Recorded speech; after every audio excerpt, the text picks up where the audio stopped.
Ja, grüß euch. Und ein Sakrisch-Gurden. Jetzt Kasperl. Leute, ich mache Tacheles. Ich weiß nicht, ob ich die letzte Reaction hochlade oder nicht. Wenn, dann werdet ihr es mitgekriegt haben. Ich habe sehr viel übersprungen. Ne? Sehr viel, ich überspringe sehr viel Zeug, weil ich mir die Scheiße nicht mehr anhören kann. Es sind immer dieselben Kackgeschichten. Die Mutter von irgendeinem oder der alte Sack, bei dem er der Handwerker war oder wer auch immer. Es sind immer die gleichen Geschichten, es werden nur die Figuren ausgetauscht und ein bisschen der Hintergrund verändert. Ich kann mir die Scheiße nicht mehr anhören. Wenn er wirklich irgendwie in der Interaktion mit den Bärchen irgendwas macht, außer jetzt daddeln und dumm daherschwaden, also wenn da wirklich irgendwie vielleicht einmal ein Dialog zwischen denen entsteht, über irgendein Thema, wo er sich dann zum Obst macht, wieder, dann behandle ich das. Alles andere wird rigoros übersprungen, weil es ist mir auch ganz ehrlich einfach meine Lebenszeit zu schade für diesen Mist. Richtig. Sprich, ich gehe dann, ich habe es jetzt bisher immer so gemacht, ne, anhören und wenn es langweilig wird, dann überspringen.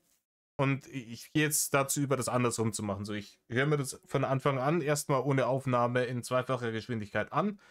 Wenn ich an irgendwas hinkomme, wo ich glaube, okay, hier könnte sich was Lustiges entwickeln, dann machen wir die Aufnahme wieder weiter und dann am Ende dessen wieder pausieren und so weiter und so fort. Ihr werdet es mitkriegen. Aber dann kriegen wir auch eine viel, viel krassere Strecke hin, in der 1,5 Stunden, die wir jetzt miteinander Zeit verbringen. Dann lange Rede, gar keinen Sinn, wie der Herr Ding sagen würde. Bockt euch her, Samamera. Reißt euch Häube auf. Wir gingen einer in Ding. Was ist er denn? Da. Keiner. Du verstehst, was ich meine. Mini-Streit. Ah ja, genau. Die ersten 4,5 Minuten waren jetzt Gaming-Palaver. Wir sind ja der nächsten Metal Dynasty Hörspiel, das keiner hören sollte. Und jetzt geht es anscheinend um einen Mini-Streit. Und die ersten 1, 2 Dinger von Reini sind wohl, also ich weiß nicht, ob er sich da Texte durchliest, aber das Bärchen hört man nicht. Man hört immer nur Reinis Antworten. Aber die sagen schon sehr viel. Weil er dumm ist. Ja, aber das ist genau der Punkt. Das will er wahrscheinlich. Sag ihm einfach, du bist unter meinem Niveau und ich werde nicht auf deinen Streit und deine offensichtliche Provokation eingehen. Ja, das hätte sie vielleicht zu dir sagen sollen, Reini. Aber also, so wie ich diese Sache lese, ist Reini schon wieder vollkommen dabei, Manipulationstaktiken einzusetzen, versuchen die Bärchen aus ihrem sozialen Umkreis schon wieder raus zu isolieren, indem er da Öl in ein Feuer gießt, was ihn überhaupt nichts angeht. Also anscheinend hat die in ihrer Social Group irgendeine Streitigkeit mit irgendeinem Dude und anstatt zu sagen, boah, ja, keine Ahnung, ich kenne die Leute nicht, schwierige Situation oder einfach zuzuhören, rein hin und gibt erstmal, ja, gleich Kontakt abbrechen, gleich übers Maul fahren, weg mit diese Leute. Ich bin der Einzige, den du brauchst in die Richtung. Das ist so widerlich einfach. Der Mann kennt diese Bärchen zu dem Zeitpunkt ja erst ein paar Tage. Für uns waren es jetzt Monate, aber da waren es vielleicht, keine Ahnung, das 2, 3 Wochen gewesen sein. Ich weiß nicht, ungefähr. Das ist der übliche Bärchenzeitraum. Und versucht jetzt schon vollkommen übergriffig in deren soziale Beziehungen einzugreifen und denen Tipps zu geben, wen sie aus ihrem Leben rauszuradieren haben und wen nicht. Von Leuten, die sie wahrscheinlich alle deutlich länger kennen als ihn. Sympathisches Kerlchen, ne? Ich kann mir gar nicht vorstellen, warum den irgendjemand nicht mögen könnte.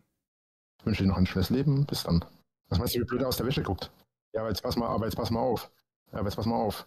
Wenn du in einer Gruppe mit anderen bist und dich mit ihm gut stellen willst, weil er dich nicht mag, aber die anderen ein Problem, aber die anderen nicht dazwischen gehen, dann ist entweder die ganze Gruppe für den Arsch oder du musst ihm die Meinung sagen, du brauchst dich nicht mit jemandem gut stellen. Pass auf, du brauchst dich nicht mit jemandem gut stellen, der dir schaden will. Das wenn sie da dann sofort den Call abgebrochen hätte, ach so, ja, stimmt, ja, was mache ich hier eigentlich? Nee, aber dann ist entweder gleich die ganze Gruppe für den Arsch. Das ist wenn sie nicht für dich sind, dann sind sie gegen dich. Und es ist wild. Ja, im Notfall auf die ganze Gruppe scheißen. Schmeiß deinen ganzen Freundeskreis, dein soziales Umfeld komplett einfach in die Tonne, weil ich, der Profi in Sachen soziale Kontakte pflegen, dir das jetzt so gesagt habe. Ich, der nichts und niemanden mehr hat, gehasst von der ganzen Welt, der jetzt hier in dieser Knastzelle in Zoo ist, wo er sich hin vegetiert und die Welt belügen muss, er wäre in Berlin. Ich erzähle dir jetzt mal was, wie man soziale Kontakte pflegt und Freundschaften. Ja, nee, ist klar, Alter. Oder der dir halt nicht gut tut. So. Und wenn das die anderen aus der Gruppe nicht verstehen, dann sind sie das nicht wert, dass du dich dafür bemühst. Oder dass du da mit denen zusammen zu tun hast oder rumzuhängst oder keine Ahnung. Kurz gesagt, wenn der nicht gut für dich ist, oder wenn der nicht gut tut, und das merke ich ja gerade, obwohl ich dir gar nicht weiß, was die Sache ist, ja, dann würde ich da mir schon Gedanken drüber machen. Aber ich kenne mich da auch nicht gut genug aus, weil ich weiß nicht, was los ist, aber trotzdem. Ne, Reini will, dass diese Bärchen keinerlei andere soziale Kontakte mehr haben außer ihm, damit sie auch immer da sind. Ja? Dass sie im Hintergrund da sind, damit er nicht mit sich selber reden muss und sich seine komischen Geschichten nicht vor sich selber hinlügen muss. Diese Aufmerksamkeit, die braucht er. Und dafür versucht er jetzt sogar, die irgendwie aus ihrem sozialen Gefüge rauszudrängen. Oder rauszulocken. Nur damit es so widerlich ist. Es ist so ekelhaft. Ja, aber die anderen haben damit ja nichts zu tun. Wenn du mit dem nicht klarkommst, hat es ja mit dir und dem zu tun. Und nicht mit den anderen. Das ist genau das, was ich gemeint habe gerade. Was hat es mit den anderen zu tun, wenn du mit dem nicht klarkommst? Haben die anderen ein Problem damit, dass du mit dem nicht klarkommst? Oder haben die anderen ein Problem damit und sagen zu dir, dass du dich mit ihm gut stellen sollst? Wenn die das nämlich sagen, dann sind sie genauso schlecht wie er. Weil es ist ja Blödsinn. Es ist Rainer Winklers Schwarz-Weiß-Denken. Die Leute sind entweder gut oder böse und wir sind die Guten, die anderen sind die Bösen und jeder, der nicht wir ist, sind die und dementsprechend böse. Quod erat demonstrandum prügeln aus. Ne? Das ist, ja. Wenn zu dir jemand sagt, du musst dich mit ihm gut stellen, weil wir mit ihm befreundet sind, dann sage ich dir ganz ehrlich, das sind keine Freunde. Wenn du mit jemandem befreundet bist, bist du mit jemandem befreundet. Wenn du mit jemandem nicht befreundet bist, bist du mit ihm nicht befreundet. Ganz einfach. Ja, Blaukraut ist Blaukraut, ne? Ja, schon, aber pass auf, du brauchst dich ja nicht mit jemandem gut stellen, du brauchst dich ja nicht mit jemandem gut stellen, mit dem du nicht klarkommst. So, entweder geht dir die Person aus dem Weg oder du gehst der Person aus dem Weg. Und wenn die anderen ein Problem damit... Ja, man kann auch Kompromisse finden. Oder man kann auch Sachen ausdiskutieren und tatsächlich irgendwie aus der Welt schaffen, vernünftig miteinander reden. Ich weiß, das ist alles, ne? In Reiners Playbook ist das nicht vorgesehen. Ne? Reiners Playbook schlägst du aus eine Seite, da steht auf der einen Seite Provokation, auf der anderen Seite Eskalation. So, das ist dein Playbook. Fertig. Was anderes kann er nicht. Dass du einer Person aus dem Weg gehst, mit der du nicht klarkommst, dann sind sie dumm und auch keine Freunde. So. Ich zum Beispiel, ja, das ist das beste Beispiel. Ich habe einen Kumpel. Oh, natürlich hast du den, Rainer. Auf jeden Fall hast du einen Kumpel. Welcher von deinen Kumpeln ist es jetzt schon wieder? Ist der Kumpel, warte mal, also es geht jetzt also entweder ist es ein Kumpel, der in einer ähnlichen Situation war und sich hat unterbuttern lassen und dem es ganz fürchterlich geht jetzt. Und das ist die fürchterlich schlechteste Ding. Und erst Jahre später hat er gesagt, Mai, Rainer, hätte ich doch damals auf dich gehört. Das ist die eine Variante. Oder der hat irgendwie Psychologie studiert oder so ein Scheiß. Ja? Ich glaube, das sind die zwei Möglichkeiten. Mal schauen, was es wird. Wir waren früher 3 Leute. Wir waren immer zu dritt. Mein Kumpel und so weiter war echt ein super anständiger Typ und so. Aber der hatte einige Macken. So. Und wir haben uns super verstanden über viele Jahre hinweg.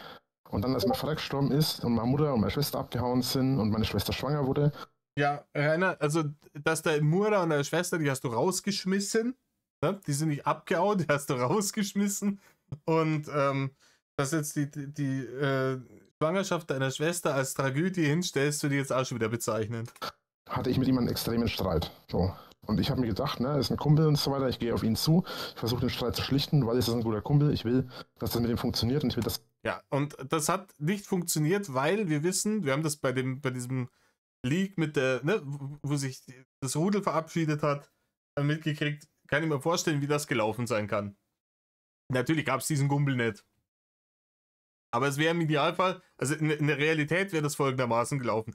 Wäre der Rainer zu dem erst einmal hin und dann hätte er ihm erst mal erklärt, so, ja, entweder wäre sowas gekommen wie, es tut mir leid, wie du dich fühlst, oder der hätte ihm erst einmal erklärt, so, ja, es tut mir leid, aber, und dann hätte er ihm nochmal 2 Stunden Monolog gedrückt, warum er dann doch eigentlich im Recht ist, der Rainer.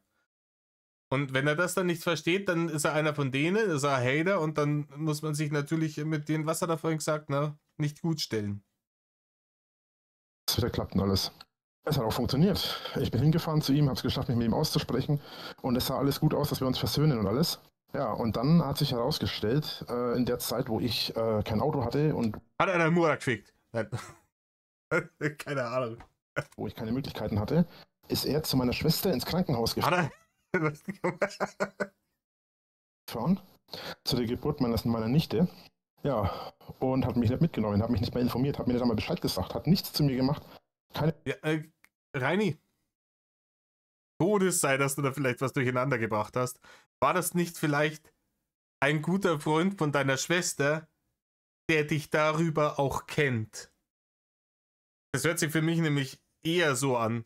Also ihr habt euch gestritten zu dem Thema, ob das cool war, dass deine Schwester dir nicht gesagt hat, dass sie schwanger ist, wenn ich das jetzt richtig rausgehört habe. Und er hat sofort zu deiner Schwester gehalten. Darüber habt ihr euch gestritten. Weiß ich nicht, ha? Und der hat dann deine Schwester besucht im Krankenhaus, ohne dich mitzunehmen. Weiß ich nicht, Rainer, ich glaube, das ist gar kein Gumpel von dir gewesen. Das war Gumpel von deiner Schwester. Und der hat dir sauber die Meinung gegeigt, weil es dir wahrscheinlich wieder aufgeführt hast wie ein Stall voll Affen, als du erfahren hast, dass du der Letzte bist, der erfahren hat, dass du Onkel geworden bist. in keiner Form irgendetwas. So. Das Schöne war, wie ich das rausgefunden habe. Ich bin zu ihm gefahren, ich habe mich für das entschuldigt, was war, obwohl er eigentlich auch Scheiße gebaut hat. Dann haben wir es geschafft. Er hat auch Scheiße gebaut. Die Scheiße, die er gebaut hat, war, er hat die Dreistigkeit besessen, dem heiligen Wongel zu widersprechen. Das war Sakrileg. Ne? Wongels dogmatische Gesetze dürfen nicht in Frage gestellt werden. Unter gar keinen Umständen. Sonst Hater. Das irgendwie halbwegs hinzubekommen. Moment, wer? Sehr gut. Dann haben wir es geschafft, das irgendwie hinzukriegen. Und die Pointe am Ende war... Die Po-Ente ist am Ende immer letzten Endes, Rainer. Nicht am Ende. Letzten Endes ist die Po-Ente. Weiter im Text. Genau in dem Moment, wo ich dann gedacht habe, so cool, ne? Ich habe das dann durch Zufall wegen den Hatern erfahren, weil der Witz ist nämlich, meine Schwester wollte nicht, dass ich das erfahre, dass sie schwanger ist. Meine Schwester wollte nicht mehr, dass ich erfahre, dass meine Nichte geboren ist. Ja. Quelle Surprise, Rainer. Wer hat jetzt, also ganz ehrlich, das kann ihr jetzt wirklich keiner verdenken.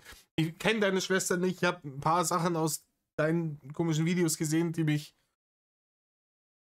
stutzig gemacht haben, ob der potenziell politischen Einstellung, sagen wir es mal so. Ne?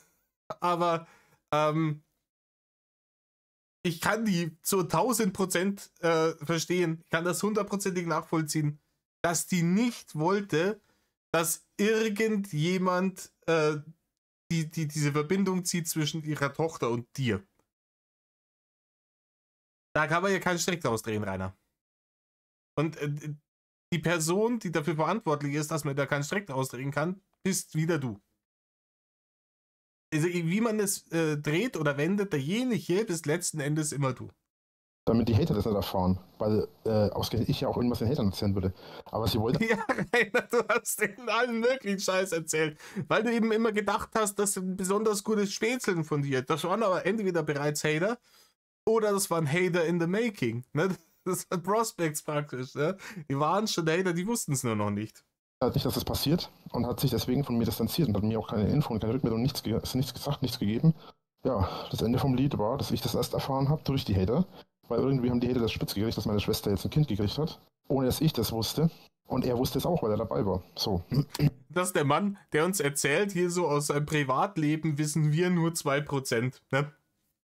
Ja, wenn wir nur 2% von deinem Privatleben wissen, wie wenig weiß dann du, wenn wir dir sogar sagen können, wer in deiner Familie irgendwie vor kurzem gekalbt hat, bevor du es mitgekriegt hast. Weiß ich nicht, Rainer. Also war die Situation die, ich habe mich mit einem Menschen gut gestellt, von dem ich dachte, er ist einer meiner besten Freunde. Und am Ende hat Ja, Reini, das hast du schon so oft von irgendwelchen Leuten gedacht und es hat jedes Mal nicht funktioniert. Und es hat halt auch jedes Mal nicht funktioniert, weil du nicht bereit bist zu begreifen, dass die Art und Weise, wie du mit anderen Menschen umgehst, dazu führen wird, dass niemand jemals wirklich eine nähere Beziehung zu dir eingehen will, egal ob intim oder freundschaftlich. sich herausgestellt, dass er mich hinter meinem Rücken hintergangen hat, dass es völlig dumm war, ihm hinterherzulaufen. Ich fasse nochmal zusammen, der hat ihn hintergangen, der ja auch, der Freund auch von seiner, ein Freund von seiner Schwester, gemeinsamer Gumbel, hat ihn hintergangen, weil er die Dreistigkeit besessen hat, die Schwester im Krankenhaus zu besuchen, nachdem sie ein Kind gekriegt hat, um jetzt Glückwünsche auszusprechen und vielleicht Blumen vorbeizubringen. Ein Schwein, der Typ. Fürchterlicher Mensch. Ja, aber da kann ich ihn Rainer dann schon, also so ein fürchterlicher Mensch. Wer macht denn sowas? Und das Schönste an der Aktion war, dass ich dann auch noch der Idiot war. Rainer, du warst der Idiot schon vorher. Und du wärst auch, ohne dass irgendjemand geworfen hätte und irgendjemand dann ins Krankenhaus hätte gehen müssen, trotzdem der Idiot. Der sich für etwas entschuldigt hat, das er gemacht hat. Ja. Und das sage ich dir ganz ehrlich, jemand, bei dem du dich entschuldigst, wenn er Scheiße baut, oder bei jemandem, den du hinterherläufst, um die Freundschaft, weil es ging dabei ja, das wäre jetzt vielleicht das, was ich dazu hätte sagen sollen, es ging dabei ja nicht nur um mich und um ihn, sondern es ging damit auch um den Dritten im Bunde mit unserer Freundschaft, weil ich wollte ja auch, dass der damit klarkommt und dass wir zu dritt auch weiterhin klarkommen, weiter zocken können, weiter spielen können, irgendwas unternehmen können, weggehen können. Aber das ging alles nicht in der Zeit, wo wir uns gestritten hatten. So. Und das hat halt die Freundschaft zu dritt belastet. Der wird fürchterlich traurig gewesen sein. Und der ist dann zu dem anderen hin und gesagt, ja du, der Rainer hat mir heute die Freundschaft gekündigt. High five! Oh, ja. Also habe ich ihn dann letzten Endes aber mit der ganzen Scheiße, die er gebaut hat, ein für alle Mal fallen gelassen. So. Und jetzt ist die Sache die, der Kumpel, der immer noch mit dem rumhängt und nach wie vor mit dem was unternimmt, darf das. Habe ich ihm nie verboten, werde ich ihm auch nie verbieten. Der kann das machen, das geht mich nichts an. Ja, wie gnädig, Rainer. Wie gnädig er doch wieder ist. Der Rainer ist ein gnädiger Gott. Der andere Gumbel, also darf mit dem dritten Gumbel trotzdem noch was unternehmen. Also das darf er schon, dann hasst ihn halt Rainer auch, dann ist er halt ein Hater. Aber er darf das. Obwohl der andere Kumpel diesen Fauxpas begangen hat, die Schwester im Krankenhaus zu besuchen. Ja. Ja, tut mir leid, Beweisführung abgeschlossen. Der Rainer ist halt doch ein Heiliger. Und ist immer im Recht und die Haut ist kein Organ, Alter. Und Motorrad fährt er doch. Also es ist die Freundschaft zwischen den beiden. Aber die Freundschaft zwischen mir und meinem Kumpel, oder meinem ehemaligen Kumpel besser gesagt, ist ein für alle Mal zu Ende. Die Freundschaft mit dem anderen Kumpel aber ist weiterhin bestehen geblieben. Und zwar deshalb, weil er akzeptiert hat und ich akzeptiert habe, dass es mit uns beiden, und also mit mir und dem anderen, vorbei ist. So. Und das ist nämlich eine Freundschaft. Wenn du nämlich mit jemandem befreundet bist, dann wird die Person, die mit dir befreundet ist, und auch mit der anderen Person befreundet ist, mit der du nicht klarkommst, dich nur dann fallen lassen, wenn du nicht mit der Person wirklich befreundet bist. Wenn die Person aber weiterhin mit dir befreundet ist und befreundet sein will und auch ein echter Freund ist, dann wird die Person dir auch weiterhin helfen und weiterhin mit dir befreundet sein. Unabhängig davon, was du mit der anderen Person für ein Problem hast. Ja, das ist jetzt nicht ganz so richtig. Klar, wenn ihr euch irgendwie über irgendeinen Bullshit gestritten habt. Na, der eine hat dem anderen Geld geliehen und der hat es nicht zurückgezahlt, keine Ahnung. Ne? Dass man dann sagt, hey Leute, lasst mich mit eurer Scheiße in Ruhe, so mache ich halt mit dir sowas und mit dir separat. Sehe ich ein. Weiß nicht, wenn man da solche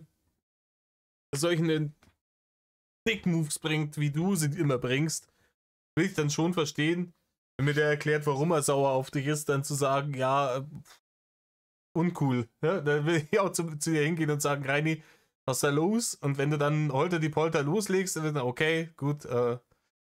Diagnose Dirnenspross weiter im Text. Sehr lange Anekdote für nichts eigentlich. Nö, es ist ganz einfach. Das ist das, was ich eigentlich versuchte zu erklären. Wie gesagt, ein Freund würde ich nicht im Stich lassen. Es sei denn, er hat Scheiße gebaut oder du hast Scheiße gebaut oder es ist einfach schlicht kein Freund.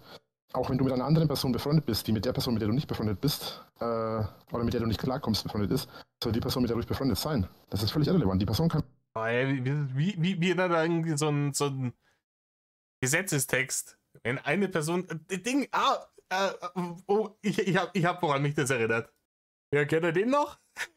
Ey, ich entschuldige mich im Namen ganz Bayerns dafür, dass es diesen Clip gibt, ne?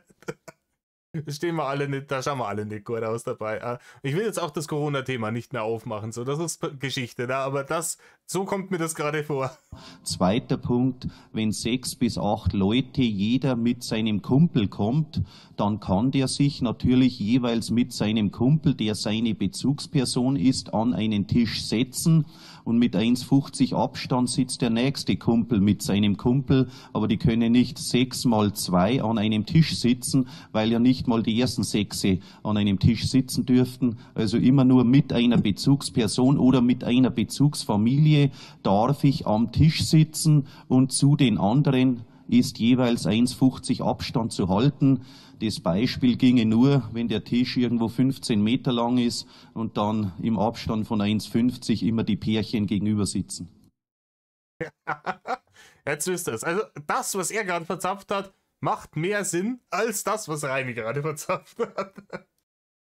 Also so, Reini, also welcher Kumpel sitzt jetzt mit welchem Kumpel wo? Also die zwei Kumpel sitzen immer noch zusammen und trinken ihr Bier und du sitzt in Zoo bis im Exil. Das habe ich richtig verstanden, oder? Also, was macht dich jetzt nochmal zum Experten für soziale Beziehungen? Ich weiß es nicht, Rainer. Kann mit der so viel befreundet sein, wie sie will. Es hat ja auf dich keine Auswirkungen auf die Freundschaft mit euch beiden. Es sei denn, einer von euch beiden macht es zu einem Problem. Es ist also nicht kompliziert. Außer du machst es kompliziert, will ich damit sagen. Sei befreundet mit der Person, wenn du es willst, und sei es nicht, wenn nicht. Und wenn jemand anderes nicht mit dir befreundet sein will, weil du mit der Person nicht befreundet bist, dann ist das keine Freundschaft. Eine Freundschaft beruht nicht auf Bedingungen, eine Freundschaft beruht nicht auf Forderungen, auf Anschuldigungen oder ähnliches. Eine Freundschaft ist eine Freundschaft, weil man miteinander klarkommt. Jeder muss mal nachgeben, aber niemand muss sich sein Leben verändern oder das Leben mit anderen Leuten verändern, nur weil du nicht klarkommst mit der Person. Das ist eine ganz einfache Sache. Es wird nur kompliziert, wenn du es selbst kompliziert machst. Ich werde hier noch zum Guru. Ja, das wäre er gerne, der Guru. Ja? Einen vollkommenen Scheißdreck vom Stapel lassen und sich dann feiern lassen dafür. Das wäre Traum, gell? Hey, keiner feiert das, was du da gerade verzapft hast. Das ist vollkommener Hanebüchener Kokolores einfach. Ja, wenn... Da liefen musste die Gruppe deswegen nicht, aber du kannst dir die Person normalerweise stummen, dann kriegst du von der Person normalerweise. Ich weiß nicht, wie es in der Gruppe ist bei. Wenn ich es nicht sehe, ist es nicht da. Ne? Bannhammer schwingen, ne? Das ist geil, weißt du, wenn ich dann in der WhatsApp-Gruppe bin und ich habe eine Person davon gestummt, ich weiß gar nicht, ob das geht, ob man eine Person davon stummen kann. Ich wäre noch nie auf die behinderte Idee gekommen, weil ich bin in dieser WhatsApp-Gruppe, um mit all diesen Leuten gleichzeitig kommunizieren zu können. Das ist ja der Sinn dann der Nummer. Wenn jetzt jeder anfängt, einzelne Leute zu blocken, weil ihnen die Nase gerade nicht gefällt von dem, dann checkt doch keiner mehr, was in diesem scheiß Chat überhaupt geschrieben wird. Dann kriege ich Antworten auf Fragen, die niemals gestellt worden sind. Es ist ja auch ein Schmarrn, Reini. Kannst ja dann einzelne Leute darauf... Halt dein Maul! Rainer, du kannst auch einfach mal vielleicht, wenn man sich wie die hinterletzte Wildsau verhalten hat, an den Arschzammer zwicken und hingehen und sich ehrlich entschuldigen. Einmal in so einem ganzen Scheißleben. WhatsApp nehme ich mal an. Achso, eine Discord-Gruppe. Wenn du eine Person aus Discord blockierst, dann siehst du deren Nachrichten im Normalfall nicht mehr und du hörst auch die Person, wenn sie eine... Ja, Discord, WhatsApp, das ist dasselbe Prinzip. Ne? Da kriegst du dann irgendwelche Posts rein und weißt nicht mal, worauf sich das bezieht. Der Raum kommt nicht mehr, weil die Person gestummt wird. Im Normalfall. Oder du kannst die Person, wenn sie in einem Raum ist, stummen. Hast du dich jetzt keinen Millimeter bewegt in der ganzen Zeit? Du investierst Kraft und Zeit in etwas, was eigentlich völliger Nonsens ist. Ich meine, darum ging es mir nicht. Mir geht es darum, du investierst gerade in etwas Zeit, was dir selbst schadet. Merkst du das? Also ich bin was... Das ist so widerlich plumpe Manipulationsversuche. Das ist so widerlich plumpe Ich kann es nicht mehr aushalten. Investier doch deine Kraft lieber woanders, wo es mehr wertgeschätzt wird. So. Bei mir zum Beispiel. Halt dein Maul, Rainer. Was angeht, mittlerweile gnadenlos. Ich kenne da mittlerweile keine Gnade mehr. Ja, Rainer, du kanntest noch nie Gnade. Das ist der ausufernde Narzissmus höchstwahrscheinlich. Dieses nach mir die Sintflut, My Way oder Highway. So funktionieren so funktioniert menschliches Zusammenleben nicht. Man muss nicht jeden mögen. Man muss sogar nur wirklich sehr, sehr, sehr wenige Leute mögen. Aber man braucht ein gewisses soziales Konstrukt, in das man reinpasst. Und wenn man absolut inkompatibel ist mit allen bestehenden sozialen Konstrukten und auch kein eigenes aufbauen kann, dann ist man vielleicht selber das Problem. Dann bist du vielleicht die Playmobil-Figur im Lego-Set, Rainer. Ne? Und dann kannst du entweder da durchgehen wie Godzilla durch Tokio oder du bohrst dir verdammt nochmal Löcher in die Füße, damit du da wenigstens einmal gerade stehen kannst. Das ist mittlerweile scheißegal. Entweder ich bin mit einer Person befreundet oder ich bin es nicht. Wenn die Person mit mir nicht klarkommt, dann soll sie es bleiben lassen. Jetzt bin ich am Überlegen, ob wir vielleicht die Siedlung doch in die Richtung hier ausbauen sollen. Vielleicht lassen wir das lieber stehen und wir bauen bloß... Also eigentlich ist es ja so, nur die Kräuterhütte und die Jagdhütte stehen hier. Das andere sind ja alles Wohndörfer, also Wohnungen, also Häuser. Ich würde sie vielleicht nur noch ein bisschen... Wohnsiedlungen, also Wohndörfer, also Wohnungen, also Häuser.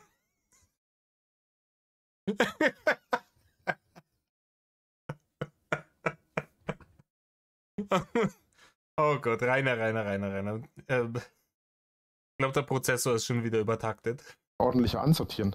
Da würde ich nur die zwei Gebäude hier umstellen. Nein, die zwei Gebäude hier umstellen und dafür Häuser herstellen. Dann hätten wir hier den Dorfplatz, hier hätten wir den Brunnen.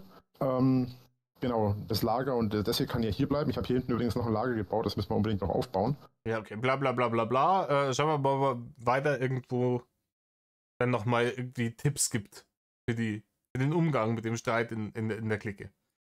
Okay, ja, jetzt wieder einen guten Chunk übersprungen von der Nummer. Wir gehen jetzt wieder rein, jetzt redet er darüber, was er gestern mit der anderen besprochen hat. Mal schauen, ob der Lülülü dabei ist. Sobald es wieder ekelhaft wird, wird übersprungen. Ich habe gestern auch noch kurz mal ich weiß nicht, ob du das mitgekriegt hast, ich habe kurz mal gestern mit Zoe noch gesprochen. Sie ist dann gestern Abend noch mal kurz in den Discord gekommen und habe ihr dann noch ein bisschen erzählt, was ich dir auch erzählt habe. So ein bisschen die Zusammenfassung von den ganzen Storys. Ja, das ist ein bisschen nicht hundertprozentig so gelaufen, Rainer. Hä? Ja, die ist dann in den Discord gekommen und so. Das klingt so super zufällig. Du bist in diesen Discord-Raum rein und hast dann gesagt, ja, lass privat callen, damit die andere das nicht mitkriegt. Und jetzt erzählst du ihr so, ja, mal, schauen, die war halt da, haben wir ein bisschen geredet, ne? Ich weiß ja nicht, was sie dir so gesagt hat. Das würde ich gern wissen, damit ich weiß, was dich anlügen kann. Es kann aber sein, dass sie ein paar Infos anders hat jetzt als du, weil ich wusste nicht mehr genau, was alles war. Ich wusste es auch. Ja, das ist hier wer von euch kennt die South Park Folge mit den Mormonen, wo die erste Schrift zerstört wird und die zweite dann so, ja, keine Ahnung, das ist mehr oder weniger dieselbe Schrift, aber es ist jetzt wortwörtlich nicht das gleiche, weil das sind irgendwie andere Steintafeln oder sowas, keine Ahnung, ne? Dom. Kann schon sein, dass da ein paar Details anders sind bei den Storys, die ich dir erzählt habe und die ich ihr erzählt habe, aber, ne? Warm drüber. Auch bei dir schon, das habe ich dir auch schon gesagt. Kann also sein, dass die Geschichten sich ein kleines bisschen unterscheiden, ich war mir dann mal ganz sicher. Was Alter und so weiter angeht, habe ich jetzt nicht so Probleme. Ja, ich habe es halt so erzählt, wie es letzten Endes war. Also definitiv. Ja, genau so. So wie es letzten Endes war. Definitiv auch war. Nur. Wie es definitiv auch war. Habe ich jetzt nicht so Probleme. Ja, ich habe es halt so erzählt, wie es letzten Endes war. Also definitiv auch war. Ja, Rainer, wie scheiße kann man denn im Lügen sein, wenn man den ganzen Tag nichts anderes tut? Ich habe das dann schon gesagt, so wie es letzten Endes war. Also wie es definitiv war das so. Soll ich noch dreimal sagen, dass das jetzt auch wirklich genau so war, oder hat es mir jetzt auch jeder geglaubt? Danke sehr, weiter im Text. Nur im Detail, also im einzelnen Detail weiß ich es auch nicht mehr ganz. Ja, verrückte Welt. Ja, das passt ja alles letzten Endes auch. Also wie gesagt, es geht halt vor allem um Daten, weil ich dann letzten Endes, nachdem ich dir alles erzählt Letzten Endes. habe ich die ganzen Storys auch ein bisschen durcheinander gefetzt gehabt. Dass ich es ihr erzählt habe, weil dann halt alles durcheinander in meinem Kopf war. Deswegen habe ich zum Beispiel Alter. Ah ja, ich lüge euch gar nicht an. Ich bin nur durcheinander im Kopf. Euphemismus Lord Incoming, hey. Und so weiter gehabt. Ich hatte ja die eine 69-Jährige und den einen 69-Jährigen. Dann gab es ja die Story von dem 60-Jährigen. Was ich vergessen habe, ihr zu sagen, das ist mir dann später aufgefallen, das war die Story von ich hatte ja am Schluss noch gesagt, dass ich das nochmal erzählen muss, aber sie hatte dann keine Zeit mehr. Was war denn das noch für eine Story? Es gab einige, ja. Und das war definitiv sehr viel. 2 Frauen überlege ich jetzt gerade. Was habe ich denn mit 2 Frauen erzählt gehabt? Ach so, du meinst den Dreier, ja. Es gab ja nur diesen einen Dreier. Ja, das war die, ich wollte jetzt den Namen sagen, habe es mir dann noch anders überlegt. Ja. Die rechte und die linke Hand des Teufels, Rainer, das wolltest du sagen. Wo du dein Dreier hattest. Alter Maul. Jetzt hatten wir aber schon mal in diesen Leaks hier mit dem Dreier-Talk. Das war relativ early, oder? Das war einer von den frühen Videos. Gut geklickt worden. Nee, auf jeden Fall, ja, die Story klar. Aber die habe ich, glaube ich, ihr vorher schon mal irgendwann erzählt. Das war jetzt nicht so das große Ding. Und das war aber, glaube ich, auch nicht beim letzten Mal, wo ich dir das erzählt War jetzt nicht so das große Ding, that's what she said. And she. In dem Dreier. habe, oder? Ich bin jetzt in meinem Kopf schon durcheinander. Ich dachte, ist schon länger her gewesen. Und trotzdem war noch nicht alles dabei. Ja, kann ich nachvollziehen. Vor allem, wir haben ja 6 Stunden oder so gequatscht gehabt. Wir müssen übrigens doch immer Wölfe töten, wenn du Wölfe findest. Du hast vermutlich, Gaming-Geblubber, ne? Oder, wir haben jetzt einiges an Gaming-Geblubber irgendwie übersprungen und jetzt geht es darum, irgendwelche Leute schreiben ihn auf dem Handy an. Ist das nervig. Ja, ich bin ja mal gespannt, wie unser Neuzugang sich schlagen wird. Ja, Sorry, und er hat sich von mir auch schon ein bisschen unterhalten. Und ich habe ja noch einer anderen Person geschrieben, aber die hat noch nicht geantwortet. Von daher, die so gut geeignet ist der Horror-Cookie aus dem Discord. Also aus dem, wo auch immer Kommentare schreibt. Aber ein paar von den Kommentaren finde ich ein bisschen merkwürdig. Nee, ich finde einfach... Rainer, du findest das nicht schon merkwürdig, dass der Horror-Cookie heißt? Die Formulierungen teilweise ein bisschen eigenartig. Da ist der Detektiv Winkler ist wieder am Stissel. Ne? Diese Formulierungen passen gar nicht zu einem üblichen speerlutschenden Drachi. Das ist vielleicht doch ein Hey, da ist...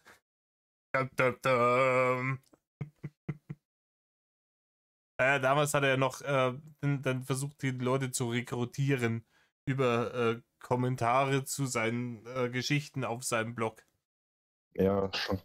Nee, sollst du ja auch nicht. Ich habe ja nur meine Gedanken mit dir geteilt. Da redet mir eh keiner rein. Außerdem will ich, dass ihr vorsichtig seid. Das gilt für dich, für Sorry und für alle anderen, die reinkommen. Es kann immer einer dabei sein. Die tun nämlich immer auf scheiße freundlich und am Ende benutzen sie alles, was sie kriegen, gegen euch, um Ja, solche Leute soll es geben. Ne? Hinterher euch und im Idealfall auch noch mir zu schaden. Die Typen sind echt krank. Ja, es ist auch nicht verkehrt, wenn du ein bisschen Angst hast, weil wie gesagt, das ist auch alles andere als witzig. Es ist auch nicht verkehrt, wenn du ein bisschen Angst hast. Willst du mich verarschen? Denen will da überhaupt niemand schaden. Ne? Die Leute wollen auf diesen scheiß Discord, um dir zu schaden. Naja, wir können ja mal gucken. So. Ich meine, vielleicht ist Horror-Gucke ja trotzdem ganz nett. Schauen wir einfach mal, würde ich sagen. Und wenn nicht, dann... Die muss ja erst einmal reagieren, ob sie rein will oder nicht. Die hat ja noch gar nicht darauf reagiert. Die hat ja noch gar keinen Link und nichts. Ach so. Ja, ich schicke mir einfach willkürlich irgendwelchen Leuten Links. Ich habe da halt mal ein bisschen auf den Zahn gefühlt, ob die wieder Interesse an dem Discord hätte und so weiter. Das kam bisher auch keine Rückmeldung. Ich muss aber auch dazu sagen, dass wenn die keine Rückmeldung gibt, ich ehrlich gesagt auch gar keine Lust habe, die dann reinzuholen, weil wenn die da schon nicht einmal am Tag auf jede E-Mails schaut, dann wird die hier im Discord auch nicht aktiv sein. Und ich will eigentlich nicht, dass ich hier irgendwelche Leute als Leiche auf dem Discord habe. Ja, und du willst vor allem nicht, dass da irgendwelche Leute generell auf diesen Discord kommen, mit denen du dir die Aufmerksamkeit der Bärchen teilen müsstest. Darum geht's nicht an der ganzen Nummer. Der dachte sich jetzt, okay, jetzt diese 2 Bärchen auf diesen Discord gelockt. Ich kann beide gleichzeitig angraben, das kriege ich halbwegs noch irgendwie hinjongliert. Natürlich nicht, nur weil die voneinander wissen und sich gegenseitig auf dem Laufenden halten und unter einer Decke stecken. Ansonsten wäre das natürlich schon lang aufgeflogen, so plump wie er das macht, dass er versucht, beide gleichzeitig zu klären. Und jede weitere Person würde ihm jetzt da sein sauber gewobenes Spinnennetz wieder durcheinander bringen. Ne? Gar keinen Bock drauf. Da andere Leute rein. Zum einen, wie gesagt, die beanspruchen dann vielleicht mal die Aufmerksamkeit der Bärchen. Und wenn mehr Leute da sind, sind auch dauernd irgendwelche im Discord, die dann gegebenenfalls sagen, hey, Moment mal, das hast du anderen aber ganz anders erzählt. So zum Thema, lass uns schnell noch einen eigenen Anruf machen, bevor die checkt, dass wir da waren. Ne? Ja, das kann ich verstehen. Ja. Eine aktive Community will ich schon machen. Kommt halt drauf an, wann du halt die. wann du ihr halt dann Bescheid gegeben hast. Ist das jetzt schon sehr lange her? Gestern. Gestern. Ich schon. hab beiden gestern Nachricht geschrieben. Oh, okay. Ja, ich weiß nicht, wenn er auf Discord geschrieben hat oder so. Das, also ich bin oft auch einmal irgendwie Wochen, Monate lang nicht im Discord. Okay. Und wer nicht mal deswegen habe ich ja gerade gesagt, wenn ich mal innerhalb eines Tages auf eine Nachricht schauen kann, ja, weiß ich nicht, ob ich das so geil finde. Sagt, ich will niemanden unter Druck setzen, es soll jeder so machen, wie er will, aber der Discord soll aktiv sein. Und wenn jemand einen Tag lang nicht aktiv ist und nicht da ist und dann auch noch komische Kommentare schreibt, das ist halt nicht gerade förderlich für die Idee dahinter. Das hört sich alles ein bisschen komisch an, ja. Ja, abwarten. Ich warte mal 2-3 Tage. Und je nachdem, wie sie dann antwortet oder was sie schreibt, werden wir schon sehen, Okay. was dabei rauskommt.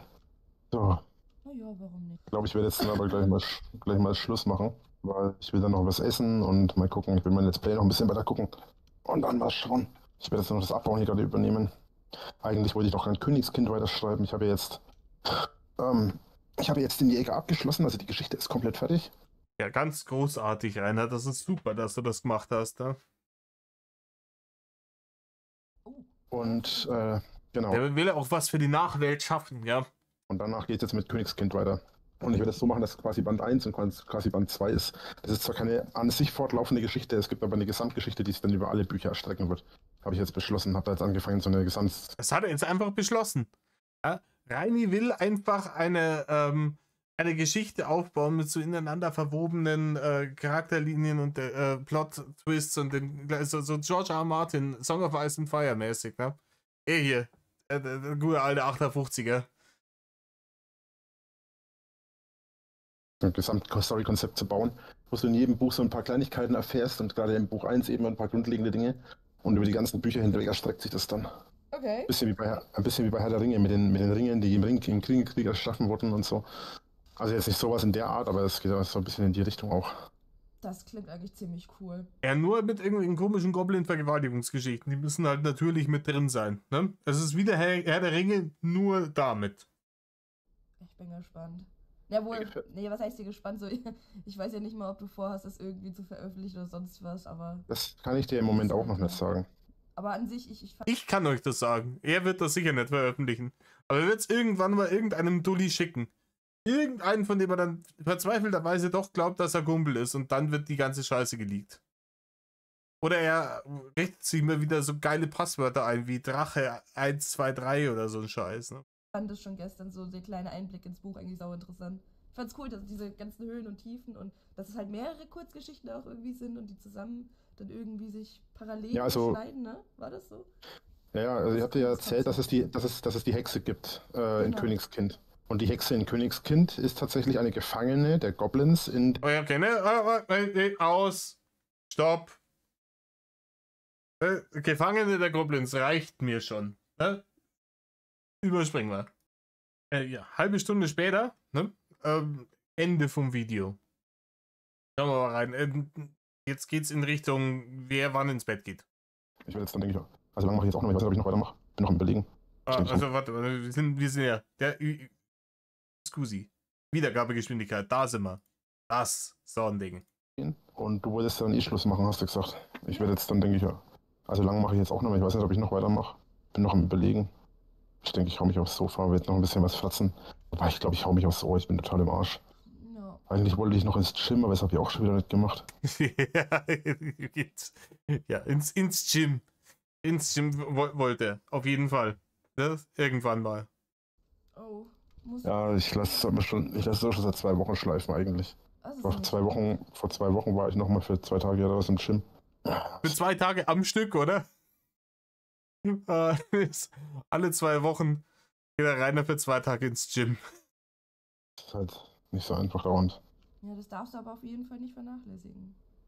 Ja, ich kann es mir momentan sowieso nicht leisten, den Beitrag, von daher... weiß nicht, wie viel zahlst du denn so ungefähr? Bei meinem war es... Reini, wenn du dir momentan den Beitrag nicht leisten kannst, warum hättest du dann heute geplant, ins Gym zu gehen? Wenn du gerade den Beitrag nicht bezahlst. Immer so 23,49 habe ich immer gezahlt pro Monat. Das ist ganz unterschiedlich. Kommt halt drauf an, was ich alles haben will, ne? Ich weiß ja nicht, was machst du denn alles? Der Reini will immer alles haben. Sauna und Massage mit Happy End und so all inclusive. Ja. Das Gym befindet sich auf Epstein Island bei Reini. Die da alles dazu geholt. Ja, die haben auch verschiedene Spa-Programme und so weiter, weil ich die Sauna mitnutzen will zum Beispiel und so weiter. Oh, mit Wie gesagt, ich werde jetzt da nicht im Detail drauf eingehen, was ich alles, ja, die haben eine Sauna. Ich werde jetzt da nicht im Detail drauf eingehen, was die alles machen und anbieten. Auf jeden Fall zahlt mir da schon ein bisschen was, aber ich rede. Das ist wie mit seinem Friseur damals, ne? Also, ey, geh jetzt nicht im Detail drauf ein, was die da alles anbieten. Reini, warum nicht? Reini, du hast im Detail erzählt, wie dieser komische andere Saunaclub da ausgeschaut hat, wo du angeblich diesen 60-Jährigen geklärt hast.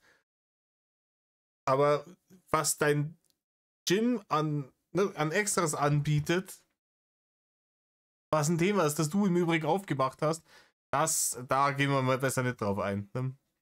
Ich nicht gerne über Geld. Das liegt im Übrigen nicht daran, dass Reini noch nie einen Gym von innen gesehen hat und deswegen überhaupt gar nicht weiß, was es da alles gibt. Nein. Das tut jetzt einfach nichts zur Sache. Das ist Privatsache im Notfall. Ich wünschte mal, meins hätte auch eine Sauna. Wir haben zwar einen ganz coolen Zirkelbereich, wo du halt so, ja, du hast jetzt so die Geräte in einem Zirkel aufgestellt. Und wie heißt das? Das ist so ein Bildschirm und dann tut man deine Reflexe testen, wie schnell du eigentlich reagierst. Und das ist, glaube ich, das einzige Besondere, was wir haben, aber mehr halt leider nicht. Ist ein recht kleines. Naja, ist halt Berlin, ne? In Hamburg hast du bestimmt auch andere Optionen. Ja, da werde ich auf jeden Fall mehr Optionen haben, da ist richtig viel dann. So, ich würde jetzt Schluss machen. Ja. Das ist halt im alten Rewe. Die haben ja einen neuen Rewe gebaut und im alten Rewe haben sie das Gym neu gemacht irgendwie. Oh, kein Plan. Ja, irgendwie so. Ja, irgendwie so, whatever. Glaub's halt jetzt endlich, fix. Na gut, beenden wir es, denke ich mal, für heute. Ich bin fix und fertig. Ja, guter Plan. Dann schönen Abend dir. Bis dann. Tschüssi. Ciao. Du elendiger, fetter Butterberg, Alter. Gehst du mir auf den Sack? Ich finde das schön, wenn dann so diese Verzweiflungsdinger am Schluss noch mit reinkommen von denen. Ne? Das ist auch hier. Reini Discord-Leaks anfertigen ist harte Arbeit, Leute. Aber wo sind wir denn? 42 Minuten. Ich höre mal kurz in die nächste Folge rein und wenn in den ersten 5 Minuten nichts dabei ist, dann lassen wir es jetzt hierbei. Und ansonsten. Ja. Nee, Leute, das macht keinen Sinn. Aber heute ein bisschen kürzeres Video draus. Die Pflichtstunde nicht ganz erreicht. Aber das ist ein komplett neues Ding. Da spielt er irgendwie Animal Crossing. Und da müsste ich mir jetzt wieder durch stundenweise Bullshit durchhören. In doppelter Geschwindigkeit. Und da habe ich jetzt gerade die Kapazitäten nicht mehr. In diesem Sinne, Leute. Tut nicht, was Rainer tut. Metal Off.